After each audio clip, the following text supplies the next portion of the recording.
My hands gripped the steering wheel, slick with sweat, as I drove toward my childhood home in Raleigh. 5 years ago, I left with a dream my family called foolish. A dream to build something new in a world of code and circuits. They laughed, said I'd never make it, that tech was a gamble for dreamers with no plan. Tomorrow, at my father's company conference, I'd walk in with a secret they'd never expect. A secret that could change everything. What do you do when the people you love most doubt you the deepest? Stick around, because this story might just surprise you. I'm Emma Carter, 29, and the road back to Raleigh felt like a journey into a past I'd tried to outrun. My family's house sat frozen in time, a monument to expectations I never met.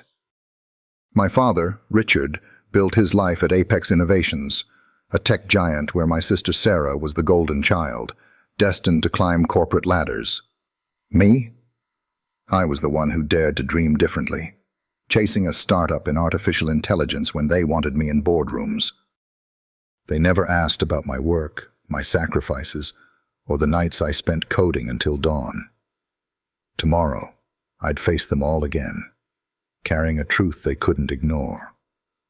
Walking through the front door of my childhood home in Raleigh, I was hit by a wave of familiarity that felt more like a weight than a welcome.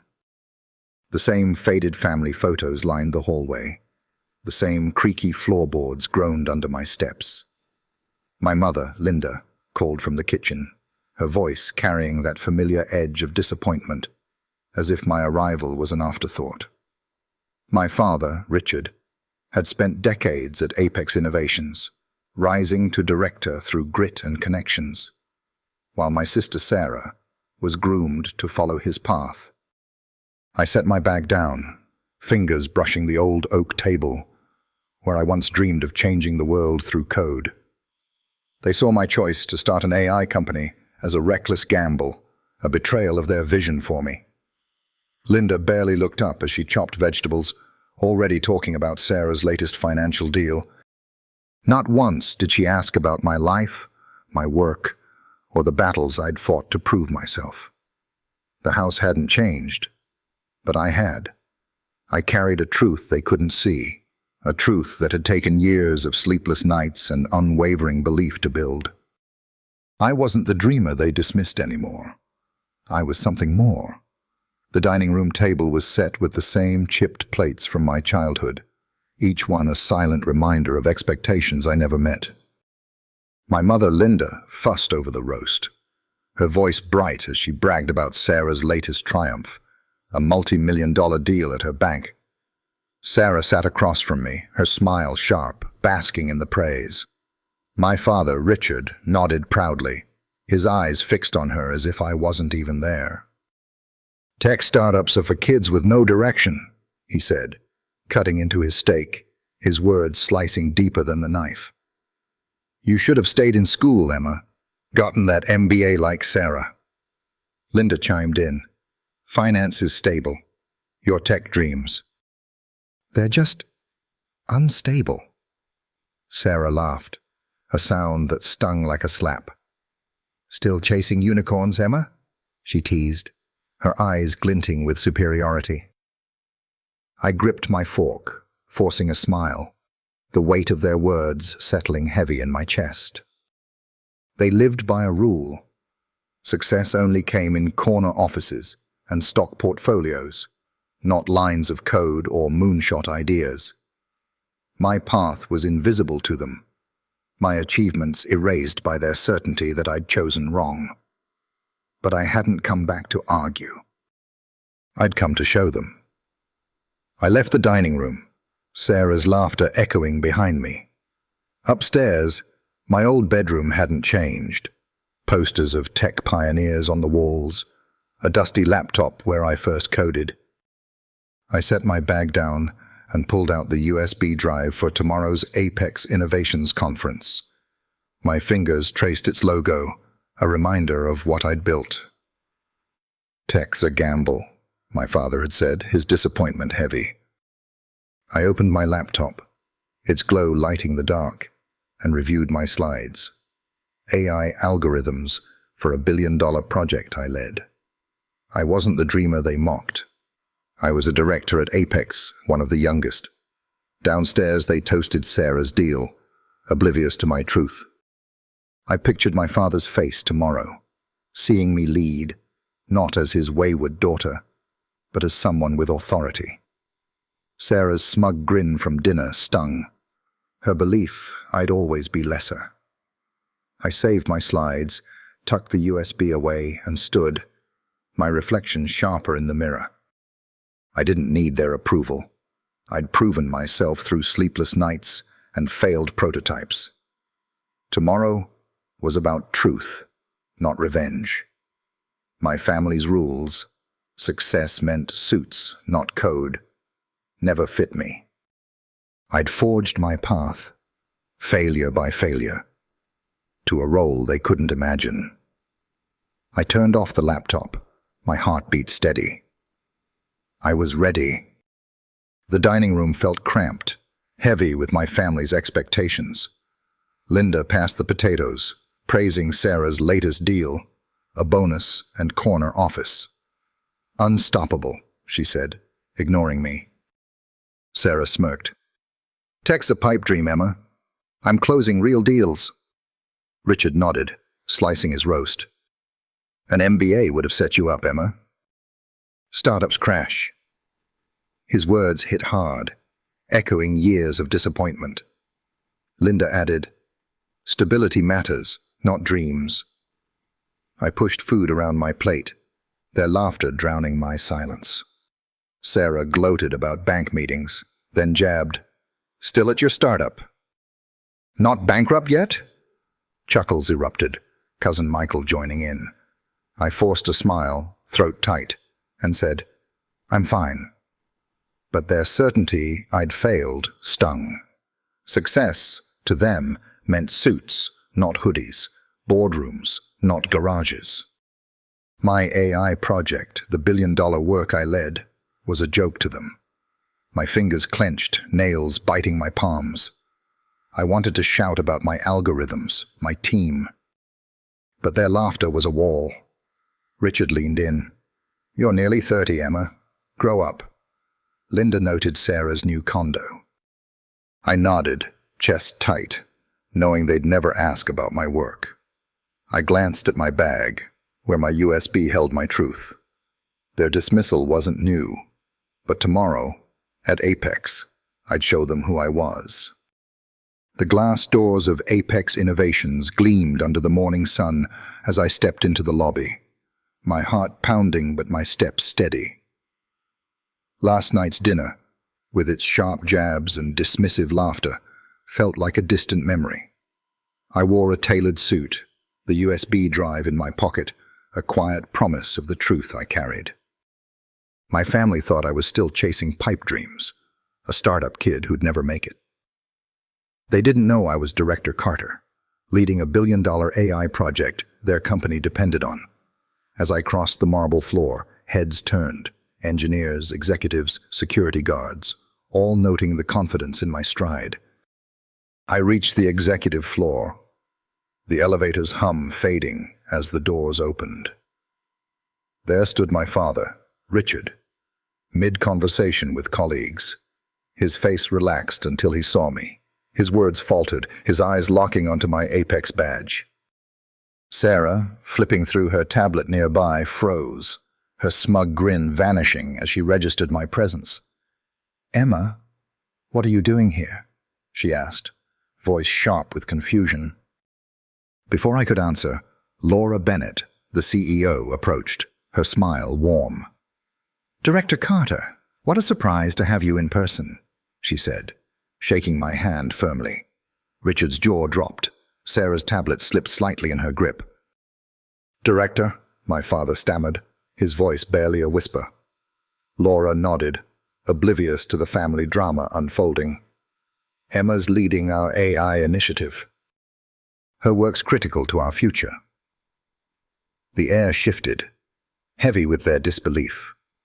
I kept my expression neutral, professional, but inside, a spark of satisfaction flickered. They'd spent years calling my dreams foolish, my tech obsession a dead end. Now they stood in a room where I held authority they couldn't fathom. Laura gestured me toward the conference room, her voice carrying across the hall. "We're lucky to have Director Carter's expertise today." Richard's colleagues glanced at him, puzzled, as if wondering why he'd never mentioned me. Sarah's eyes darted between us, her confidence unraveling. I followed Laura, my posture straight, my focus on the presentation ahead. This wasn't about proving them wrong. It was about doing the job I'd earned. But as I walked past my family, their stunned silence spoke louder than their words ever had. I wasn't the failure they'd painted me as. I was the woman they'd underestimated, and today, they'd see me for who I'd become. The conference room at Apex Innovations buzzed with energy, but I felt a quiet calm as I stood at the podium, my slides projected behind me. My family's laughter from last night's dinner still echoed in my mind, their words branding me a dreamer with no future. But here, in this room of executives and engineers, I was Director Carter, not the Emma they dismissed. As I explained our AI project's impact, a billion-dollar leap in predictive analytics, heads nodded, pens scratched notes. I caught my father's eyes, wide with shock, and Sarah's, flickering with unease. They hadn't expected me here, certainly not leading. My voice stayed steady, each word deliberate, outlining algorithms I'd spent years perfecting.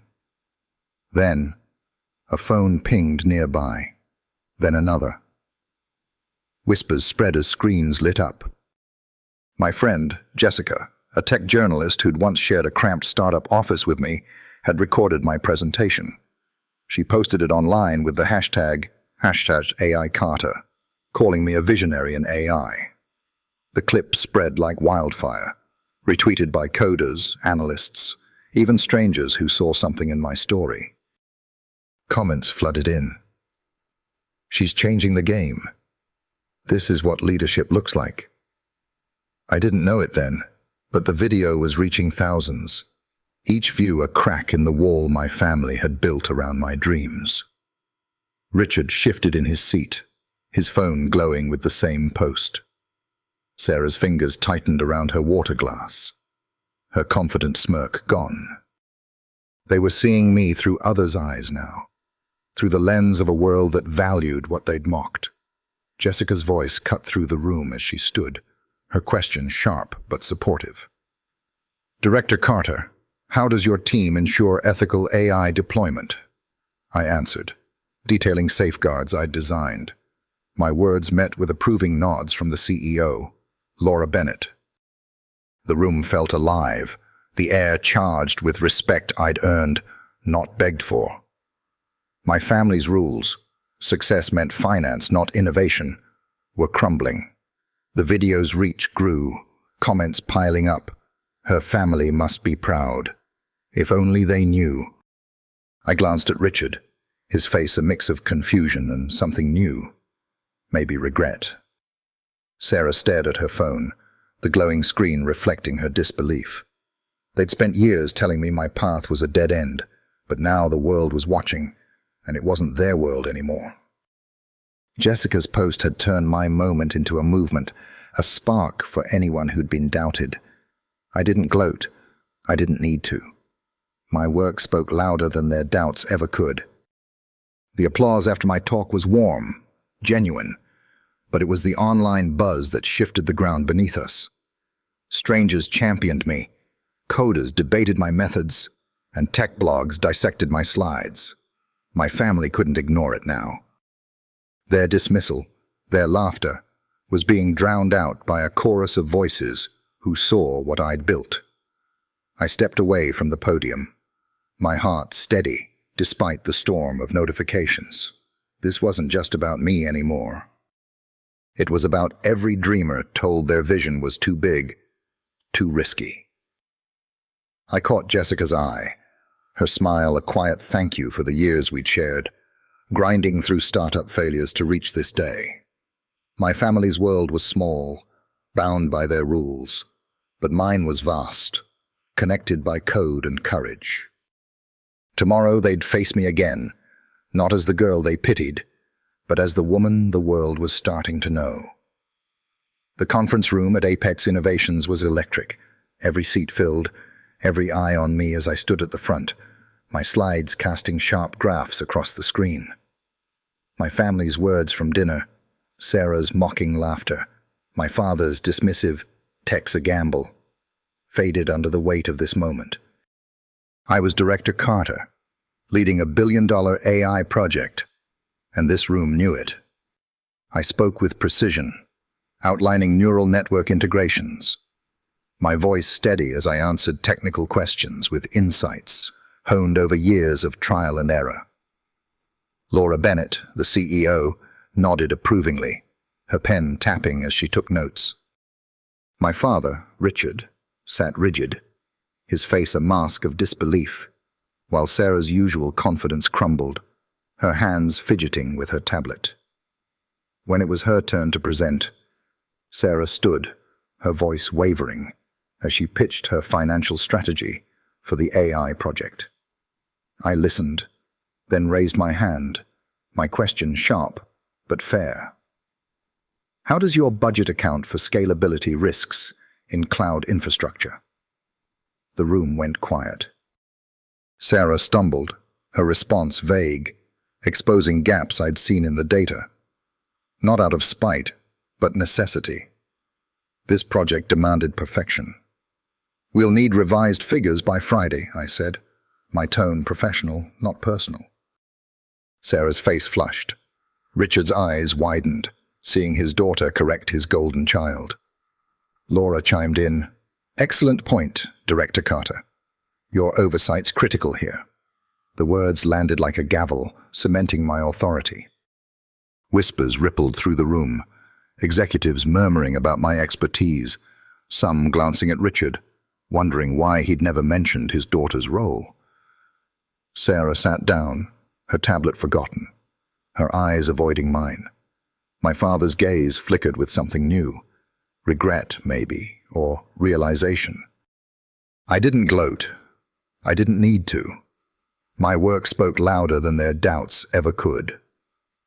The online buzz from Jessica's video grew louder, notifications pinging as #AI Carter trended, amplifying my presence beyond this room.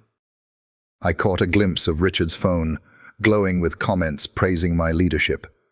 He looked lost, grappling with the daughter he'd underestimated. Sarah's earlier taunts, calling my startup dreams childish, now felt hollow, her own presentation overshadowed by my command of the room. Laura turned to me, her voice clear. "Director Carter, your team's innovations are setting a new standard. We trust your judgment on this." The executives nodded, their respect palpable, a stark contrast to the dinner table where I'd been invisible. I asked another question, this time about data security protocols, my words cutting through the room's hum. The answer came, but it wasn't enough, and I outlined corrections, my expertise undeniable. Richard watched, his pride in Sarah now tangled with the reality of my influence. This wasn't about revenge. It was about truth. Truth they'd ignored for years. I'd built this moment through sleepless nights, failed pitches, and relentless belief in my vision. Their rules, success meant finance, not code, had no power here. As the session wrapped, Laura announced I'd stay to review project metrics, her trust in me clear. My family sat silent, their world upended. I met their eyes briefly, not with anger, but with the quiet strength of someone who'd proven herself. The room cleared, but the weight of their realization lingered. I was no longer the dreamer they'd laughed at. I was the director they couldn't ignore, and the world outside was watching. The conference room doors closed, leaving a heavy silence in my father's office at Apex Innovations. Richard sat behind his desk, his face etched with something I hadn't seen before: vulnerability. Sarah stood by the window, her arms crossed, avoiding my gaze. My mother, Linda, perched on a chair, her hands twisting a napkin from dinner. The air felt thick, their earlier confidence replaced by unease. "Emma," Richard started, his voice low, "why didn't you tell us?" I took a breath, steadying myself. "I tried, years ago. You called my dreams childish, said tech was a dead end. My words weren't sharp, just honest, each one landing like a stone." Sarah shifted, her eyes flickering with guilt. "I didn't know you were this," she said, gesturing vaguely toward my badge. "Director Carter." Linda's voice cracked as she spoke. "We thought you were struggling, Emma. We wanted better for you." I met her eyes, my voice calm but firm. "You wanted your version of better. I built my own." Richard leaned forward, his hands clasped. "I was wrong," he said, the words heavy with regret. "I didn't see what you'd become." Sarah nodded, her voice soft. "I'm sorry, Emma. I underestimated you." The apologies hung there, fragile but real, a crack in the wall we'd built over years. I didn't need their validation anymore, but hearing it felt like a weight lifting. 6 months later, I hosted dinner at my Raleigh apartment, the city skyline glowing through the windows. The table was set with care, a quiet contrast to the tension of that night in my parents' home. Richard handed me a framed article from a tech magazine, my face on the cover, titled "The Future of AI." "We're proud of you," he said, his voice steady now. Linda smiled, her eyes softer than I remembered. Sarah raised a glass, her toast simple. "To Emma, who proved us all wrong." The room filled with laughter, not mocking this time, but warm, tentative, like a new beginning. My mentor, Claire Morgan, joined us, her presence grounding me. She'd seen my potential when my family hadn't, guiding me through the chaos of startups to this moment. The article sat on the table, a symbol of a journey they were only now starting to understand. I didn't gloat. I didn't need to. Their respect wasn't my victory, my work was. I'd built a life on my terms, coding through doubt, pitching through rejection, leading a team that trusted me. Their apologies didn't erase the years of dismissal, but they opened a door to something new. We talked late into the night, their questions about my work genuine for the first time. Richard asked about neural networks. Sarah wanted to know about my team. It wasn't perfect, but it was progress. I looked around the table, my heart steady. I'd fought for this, not just their respect, but my own. And I'd won. My apartment in Raleigh glowed under the soft light of the evening, the city skyline a quiet backdrop through the windows. The dinner table was set, plates warm with food I'd cooked, a small act of reclaiming this space for new memories. My family sat around me, Richard, Linda, Sarah, their voices softer now, their laughter no longer sharp. Claire Morgan, my mentor, was here too, her presence a reminder of the years she'd believed in me when no one else did. We raised glasses, the clink echoing like a promise of something better. Claire shared stories of our startup days, the late nights debugging code, the pitches that fell flat but taught me to stand taller. Richard listened, his eyes tracing the framed article he'd given me, now propped on a shelf. "I didn't understand your world, Emma," he said, his voice carrying a weight of regret softened by pride. Linda reached for my hand, her touch tentative but real. "We see you now," she whispered. Sarah nodded, her smile genuine, no longer laced with competition. I looked at them, my heart full but steady. Their respect was a gift, but I'd learned to value my own long before. Claire leaned in, her voice warm. "You showed them what's possible when you don't give up." I smiled, not at their words, but at the truth I'd built, line by line, failure by failure. My journey wasn't about proving them wrong. It was about proving myself right. The world had seen it too, through Jessica's viral video, through the thousands who shared my story online, calling me a leader, a visionary. But here, in this quiet moment, it was enough to sit with people learning to know me. I didn't need their approval to shine, but their effort to understand was a start. As we cleared the plates, I thought of everyone out there chasing dreams others call foolish.